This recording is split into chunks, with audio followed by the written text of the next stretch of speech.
Hello friends, how you doing? Day 563. Hope you're doing amazing on this Friday afternoon. Start to the weekend. Whoop whoop. I'm just doing a little bit of earthing. You see here, outside of my home, connecting with Mother Earth, getting the health benefits from the beautiful negative ions from the earth. Very natural, healthy benefits when we do that. And so I'm just walking around. It's been about half an hour. Gonna look to do another 20 minutes or so. Anyways, as I'm doing this, I'm walking around doing my monthly reading, and I'm reading 13 things mentally strong people don't do. And so first time reading it, and right off the bat I really liked the title. And so I'm actually on chapter 3 right now. A couple things, there were a couple of chapters before it, but the one I want to share with you today is chapter 3, and it's called They Don't Shy Away from Change. And so mentally strong people, that's one of the things that they don't do. They don't shy away from change. And so before I get into it, question is, do you shy away from change? Do you hide away from change?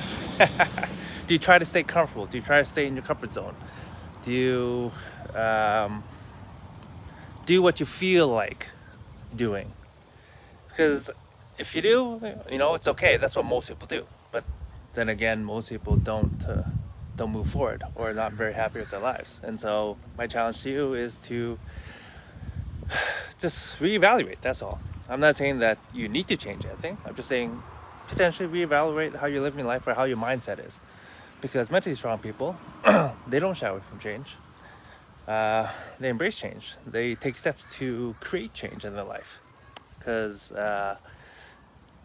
gotta, one of the things that they do is they weigh the benefits, the pros and the cons of actually creating a change in their life, whether it be big or small.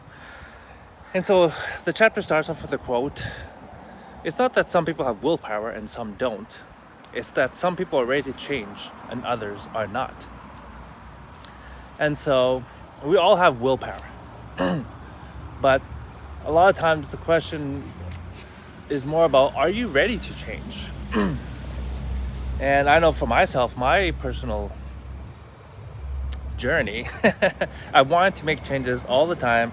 I've been pretty good overall because I've surrounded myself with people who are focused on personal growth and changing and taking action. So I've been grateful and fortunate to be able to find people like that and build relationships. But at the same time, for many years, I failed at creating sustainable, lasting change. And so if that's where you're at, I get it. I understand. But it's a part of the process. It's part of the journey of actually becoming your best self. So I just want to encourage you to keep going. Even though it may not seem like you're making progress or not where you want to be in the time frame that you think you should be, it's okay. You're right on track, okay? And so to change or not, okay? The first thing to ask is, is what you're doing now, is that a good or a bad thing? And a few things to actually, I'm just reading some of this here. It says that many people shy away from making changes that can actually improve their lives. See if any of the following apply to you. Number one, you tend to justify a bad habit by convincing yourself what you're doing isn't that bad, quote in quotes. Or number two, you experience a lot of anxiety about changes to your routine. I think a lot of people do there. Number three, even when you're in a bad situation, you worry that making a change might make things worse. That's, I can definitely see that. That's living in your head. Number four, whenever you attempt to make a change, you struggle to stick with it. Hello, that was me for sure. Number five, when your boss, family, or friends make changes that affect you, it's difficult for you to adapt. Number six, you think a lot about making changes, but put off doing anything different until later. Procrastination, hello. Number seven, you worry that any changes you make aren't likely to last. Yep.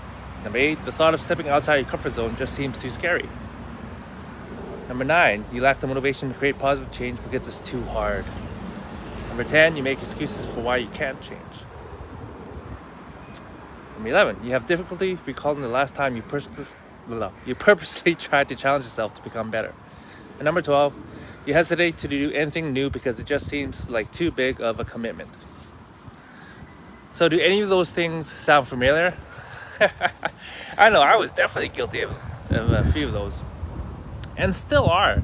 There is never a point where you grow to a certain point and you're perfect, or you act differently for the rest of your life. Because it requires energy, it requires focused effort to actually keep on moving forward. So again, it's a process, guys. Just embrace it. Just embrace that it is a process, and that's really what life is. Okay, let's see here. Okay, so why do we shy away from change? Okay, the next part of the chapter. There's a number of reasons. But big one is just the readiness. Okay, there's 5 stages of change. Pre-contemplation is when people have not identified a need to change, or any need to change. Number 2, contemplation. People are actively contemplating and considering the pros and cons of making a change. Number 3 is preparation. This is a stage where people prepare to make a change. Number 4 is action. This is where actual behavioral change takes place. Number 5 is maintenance. And this is an often overlooked step, but it is essential. Okay, it's what will actually be able to maintain your lifestyle changes. Okay, and so focus on the negative instead of the positive. So just reevaluate, look at the pros and cons. Right? Is it worth making this change? Maybe a job change, a career change, relationship, or maybe getting better health or exercising. It could be anything, right? Second reason, avoiding discomfort, right? How many of you shy away from discomfort? It doesn't feel good, so not going to make that change. And I think a lot of times our society says that, you hear certain messages like, do what you want, do what you feel like doing, right? YOLO, you only live once. And, those sayings can be beneficial, but it depends. But in the overall scheme of things, I would say no for most of it.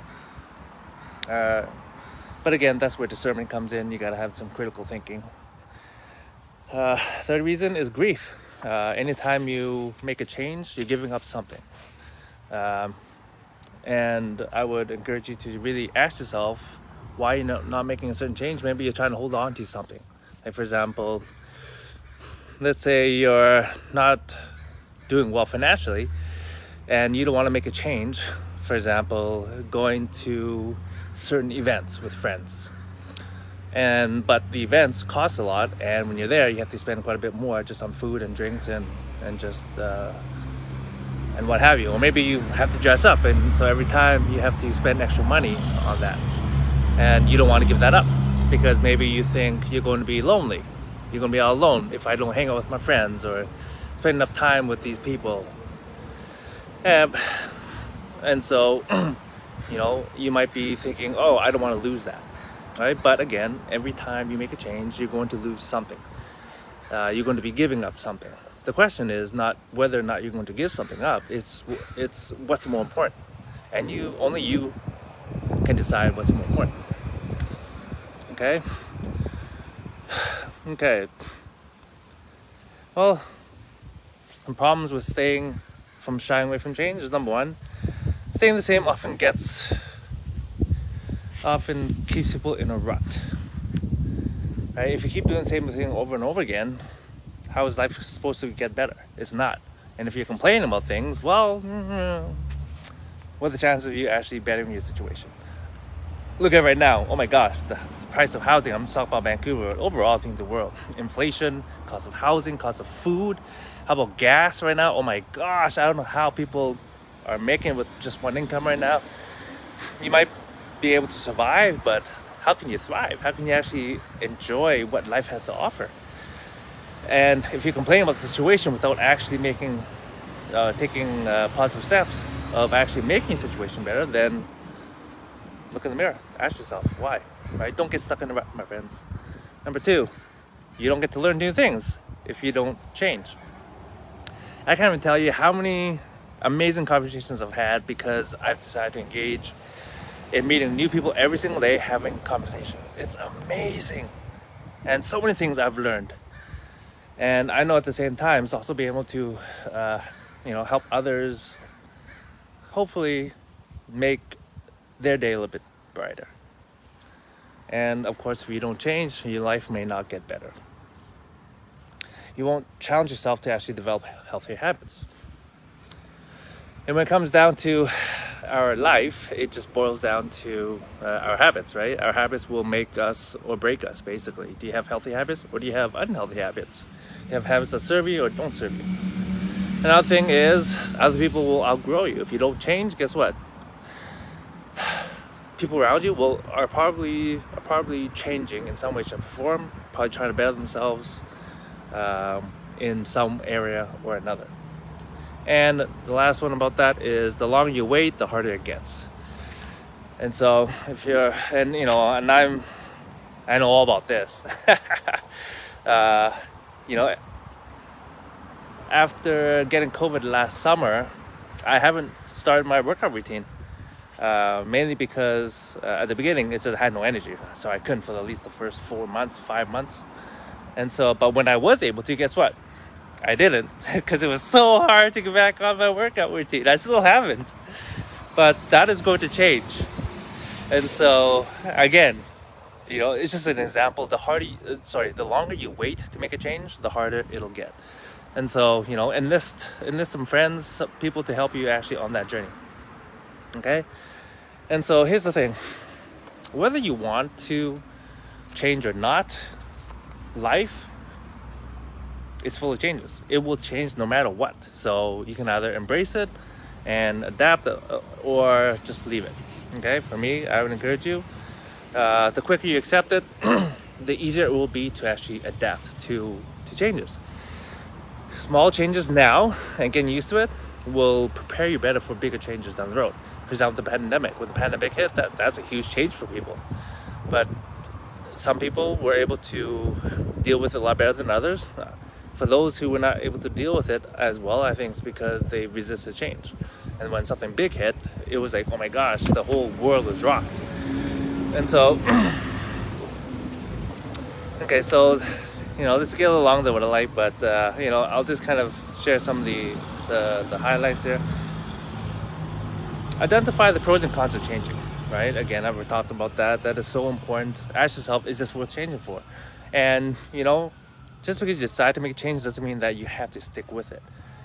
For example, if you want to get into shape or better mental health, maybe try meditation or walking every day. Try that for a week or 2 weeks and see how you like it. Does that resonate with you? Does that feel good? Does that serve you?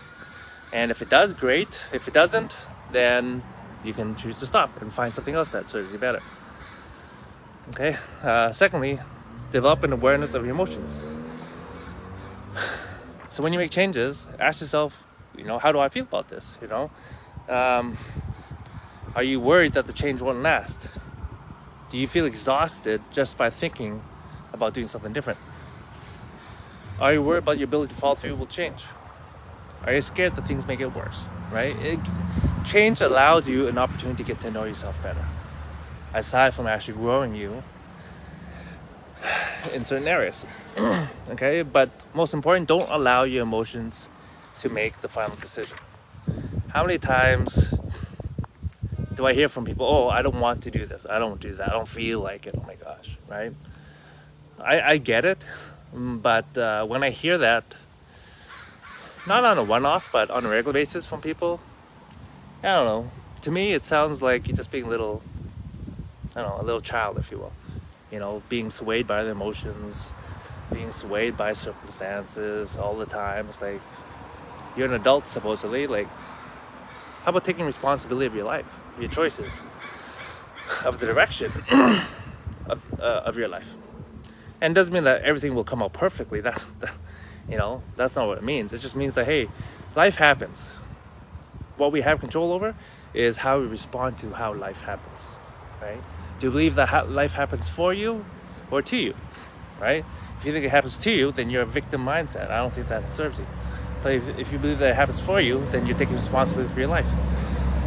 Okay? And then, of course, we all have negative emotions, negative thoughts. I think most important is to manage them. You can't get rid of them, but you can manage them. Just understand, they're the thoughts. It doesn't mean that they're true, and it doesn't mean that you need to accept them as truth. Okay?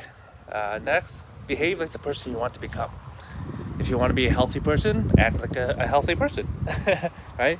If you want to be a successful salesman, then, find out what successful salesmen do and behave like them.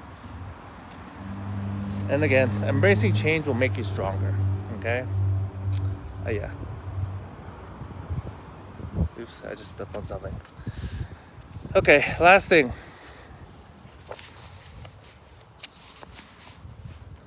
Okay, what is helpful? Okay, so I'm gonna just summarize the chapter. What's helpful? Evaluating your readiness to change with an open mind. Number 2, setting a realistic time frame to establish and reach your goals. That's good. Balancing your emotions and rational thoughts to help you make a decision about whether to do something different. 4, willingness to anticipate potential obstacles that could interfere with your progress, because that will happen. Number 5, reviewing the potential pros and cons of making a change, as well as the pros and cons of staying the same. Number 6, focusing on one small change at a time with clear action steps. And number 7, committing to behaving like the person you want to become. Okay, so what's not helpful? Number 1, ignoring or avoiding even thinking about change. How many people, right, that's like sticking your head in the sand. Number 2, putting off doing anything different until you reach certain milestones or until certain time frames have passed. Rarely have I ever been able to plan my life and have it come out that way. So, don't wait until certain things happen in your life before you make a change. Okay. Number 3, allowing emotions to dictate whether you want to change without considering the logical aspects of doing something different. Again, don't allow your emotions to guide your decisions, your big decisions, at least in life. Number 4, making excuses for why you can't do anything different. Number 5, only focusing on the negative aspects of change without considering the positive. Okay, again, these are things that are not helpful. Number 6, convincing yourself not to bother trying to change because you don't think you can do it. Again, control your thoughts, my friends. Number 7, waiting until you feel like creating change. All right, so that's basically a summary of the chapter. I thought it was really, really great points to it, because I don't know, it does not make you a person that people want to be around. And my hope is that you take responsibility of your life, start to make some positive changes, starting with the goals you want to reach, and just, again, break it down to actionable steps. What can I do today to move forward to a goal? For example, let's say you want to lose, say, 30 pounds. Well, why don't you just focus on 5 pounds? Okay, what can I do today to move towards that goal? Maybe it's a shift of taking a 20-minute walk. And the next week, make that half an hour. The week after that, make it an hour. The week after that, maybe start some exercise, like set up some push-ups. Or if you want to save some more money, right? Be better financially. Well, why don't start off with one less meal out every week, and then the following week make it 3. But anyways, just simple little things like that. Okay, just break it down step by step and just focus on winning the day. Go 1-0. Okay, friends. Anyways, that's all I want to share. And if any of you want to read it with me, let me know. Okay, just start reading this book, really like it, and I'll share another chapter, I'm sure, sometime in the next week or 2. Okay, see you.